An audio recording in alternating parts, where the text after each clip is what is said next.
Hi everybody, congratulations on completing the course. Maybe you've done not so good. Maybe you're a kind of a person that always get A+ on your essays and your assignments and so on. But for the sake of learning, the most important thing is not how well you've done in assignment number 2, is paying back.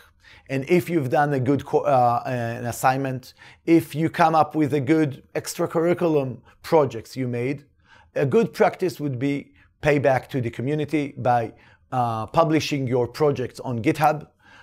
Please use the wiki on GitHub. It's a very common practice to put there, the images, the kind of how to install, maybe future work.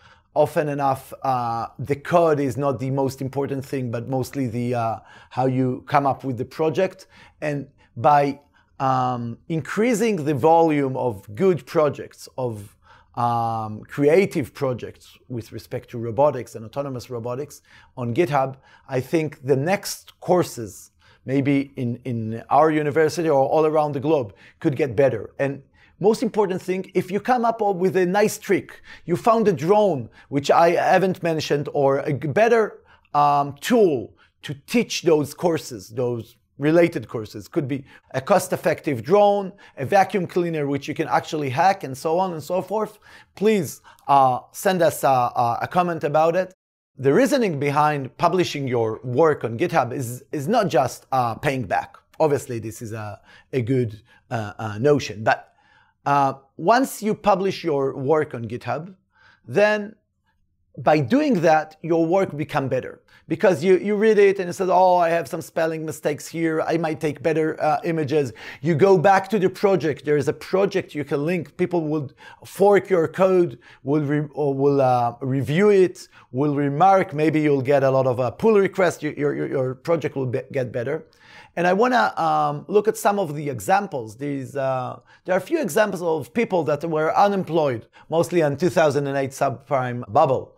So there are a few people who had some extra time. They're good programmers. They're good makers. They build some interesting stuff. They publish it on a web, these days on GitHub, and just by publishing it, they becoming more popular. People were starting using it. One thing led to another, and they got like amazing job.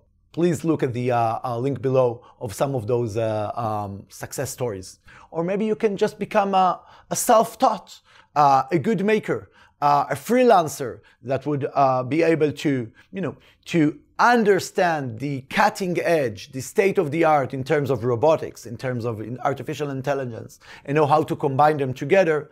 And it's a very rewarding kind of work. Finally, I think that these days, with the COVID-19 epidemic, we all get a good glance that we are living in a revolution, where learning is not all about school.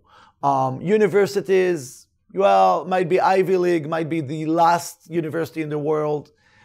It's all about becoming a self-taught. Your own pace, your own projects. It's not about where you learn, it's about what you can do. It's not about how well you did in the assignment or in the finals. It's about what remains with your tools, in your toolbox of what you can do. And by becoming a maker, by publishing your code, your projects, you're becoming part of this network of people who actually influence and leading to this hopefully amazing revolution of learning, of knowledge, of robotics. Cheers.